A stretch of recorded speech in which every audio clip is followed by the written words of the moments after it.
पालघर जिल्ह्यातील ग्रामीण भागात मोठ्या प्रमाणात धरणे असून या धरणांमधून औद्योगिक क्षेत्र, शहर आणि महानगरपालिकांना पाणी पुरवठा केला जातो। मात्र या धरणांच्या अगदी जवळच असलेल्या गावपाड्यांमध्ये भीषण पाणी टंचाई निर्माण झाली आहे। जव्हार, मोखाडा, विक्रमगड आणि वाडा तालुक्यातील अशा अनेक गावपाड्यांमध्ये नागरिकांना पाण्यासाठी दररोज वणवण करावी लागत आहे। महिला आपल्या मुलाबाळांसह पाण्याच्या शोधात भटकताना दिसत आहेत। पिण्यासाठी स्वच्छ पाणी उपलब्ध नसल्याने नागरिकांना खड्ड्यांमध्ये साचलेले दूषित पाणी पिऊन तहान भागवावी लागत आहे। याच पाण्यावर वन्य प्राणी आणि जनावरही अवलंबून असल्याने नागरिकांच्या आरोग्याचा गंभीर प्रश्न निर्माण होण्याची शक्यता आहे। एक हदुराचं पाणी प्यावं लागतं, मग लहान लहान पोराला खोकला, सर्दी, आजार होतो। म्हणून डॉक्टरांकडे नेलं का मग डॉक्टर भांडतात आम्हाला का मग तुम्ही पाणी कसं काय पिता। आम्ही बोलतो का खड्ड्याचं आम्ही पाणी पिऊ सा। घरापासून किती अंतर आहे तुमचं इथे पाणी आणायला? 2 किलोमीटर असतं आम्हाला। एवढे लांब उन्हातानात पाणी पोरा घेऊन यायला लागतं पाण्याला। काय मागणी आहे तुमची सरकारकडे? आम्हाला सरकारकडून पाणीच पाहिजे। आम्हाला टँकरचा अर्ज केला, सगळा केला, पण आम्हाला काहीच नाही दिला आजपर्यंत। मग आम्ही असे उन्हातानात 1-2 तास होतात, आखा वेळ पण जातो पाण्यासाठी। आंघोळीला पाणी नाही, पियाला पाणी नाही, करणार तरी काय मग। विक्रमगड तालुक्यातील धामणी, कवडास आणि जांभा या धरणांमधून जिल्ह्याला पाणी पुरवठा मोठ्या प्रमाणात केला जात असला तरी याच धरणांच्या पायथ्याशी असलेल्या गावांमध्ये पाणी टंचाईचं संकट अधिक तीव्र झालं आहे। तुझं नाव सांग। अर्चना भोये। एवढ्या लांब पाण्याला यावं लागतं, नेमकी काय अडचण आहे पाण्याबद्दल? आता सर पाण्याचं आपलं हे आहे तर पाणी तर लागतेच ना आपल्याला। प्रत्येक गोष्टीला पाणी लागते तसं, मग पाण्यासाठी काहीतरी करावेच लागतं ना सुविधा। आम्ही तर खूप म्हणजे त्यांना विचारलं, ग्रामपंचायत सगळ्यांना सांगितलं आम्हाला पाणी पाहिजे पाणी पाहिजे, पण देतच नाही। आम्ही खूप अर्ज केले, सगळे दरवर्षी करतो, पण आम्हाला काय दरवर्षी पाणी असं आश्वासनच भेटतात, पाणी पोहोचत नाही आमच्यापर्यंत। काय मागणी आहे आता तुमची? आमची एवढीच मागणी आहे की आम्हाला पाणी म्हणजे तुम्ही पावसाळ्यात तर नाहीच देत, पावसाळ्यात पण आम्हाला प्रॉब्लेम येतात, विहीर खड्डूळ पाणी असतं वगैरे असं। आता उन्हाळ्यात पण प्रॉब्लेम, आम्ही म्हणजे पाणी संपलं ना की लगेच अर्ज करतो तरी पण पाणी नाही येत। आम्हाला पाणी पाहिजे, असं टँकरनी द्या, पाईपलाईन द्या, कसं पण द्या, असं फक्त पाणी पाहिजे।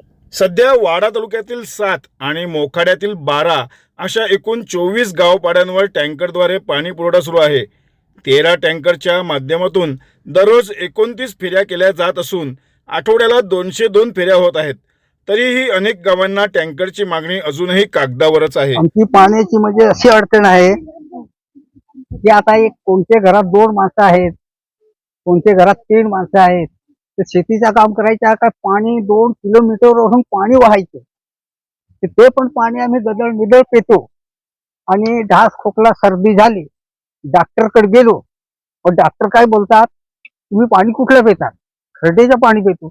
मग खड्ड्याचं पाणी पितो, मग तुम्ही घरपट्टी भरत नाही का? तुम्ही गावात राहत नाही का?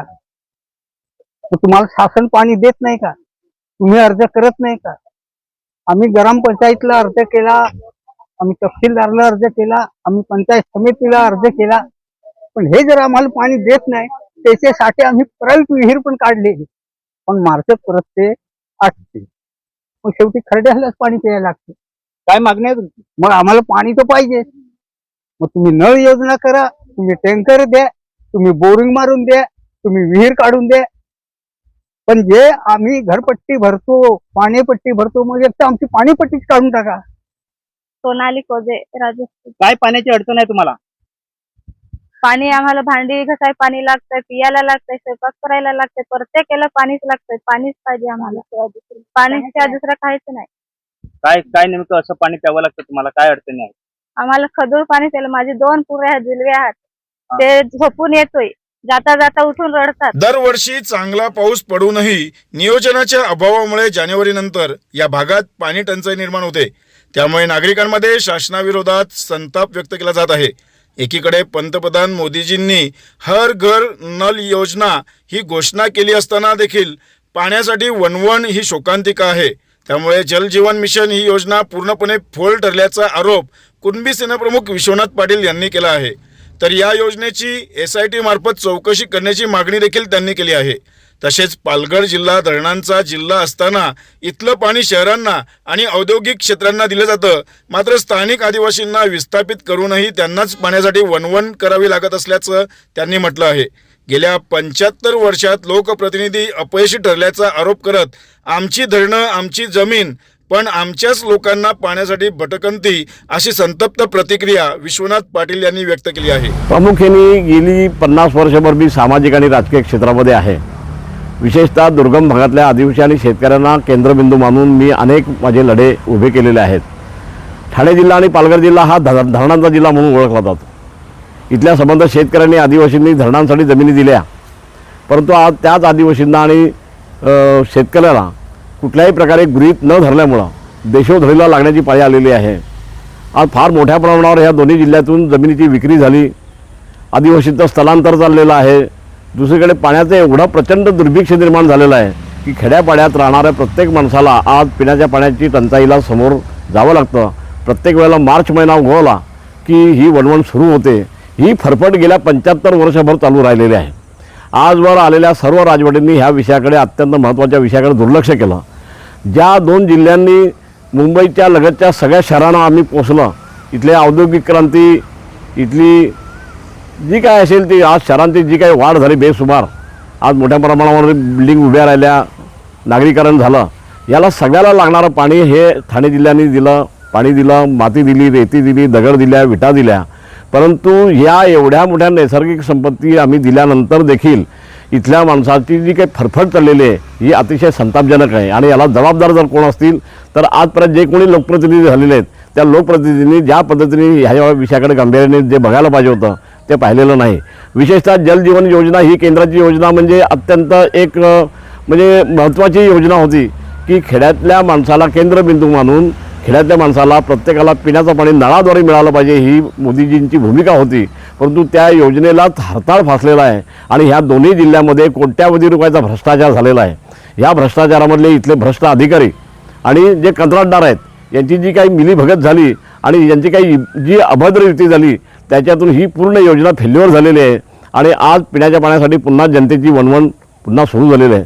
धरणापाठोपाठ धरणं ह्या दोन्ही जिल्ह्यामध्ये बनवली जातात, परंतु जेवढी मोठी धरणं बनवली जातात त्याच्यात फक्त केवळ शहरांचाच विचार केला जातो, ग्रामीण क्षेत्राचा विचार केला जात नाही. ही संतापजनक बाब आहे आणि त्यामुळं जनतेच्या आता रागाला पारावर राहिलेलं नाही. परिस्थिती अशी आहे की ह्या भागामध्ये वाढवण बंदर सुरू होणार आहे कुठल्याही क्षणी. 4थ्या मुंबईचं निर्माण, त्याचबरोबर 2 नवीन विमानतळांचं निर्माण, समृद्धी मार्गाला जोडणारे रस्ते, त्याचबरोबर बडोदा मार्ग, त्याचबरोबर बुलेट ट्रेन, असे एकापाठोपाठ एक प्रकल्प आणून ह्या भागातल्या शेतकऱ्याला विस्थापित करण्याचा जवळजवळ विडाच उचललेला आहे सरकारने असं म्हटलं तर त्यात गैर होणार नाही. आणि हे सगळं करताना शेतकऱ्याला विश्वासात घेतलं जात नाही.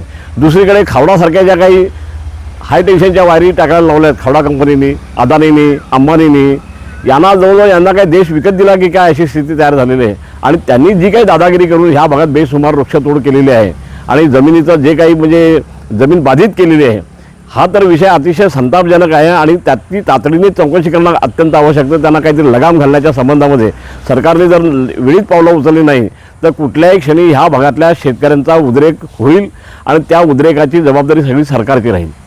ही स्थिती आहे आत्ताची. खरं म्हणजे धरण उशाला आणि कोरडं घशाला अशीच परिस्थिती या भागात पाहायला मिळत असून धरणांच्या सावलीत राहूनही पाण्यासाठी संघर्ष करणाऱ्या या गावपाड्यांचा प्रश्न शासन कधी मार्गी लावणार हे पाहणं आता महत्त्वाचं ठरणार आहे.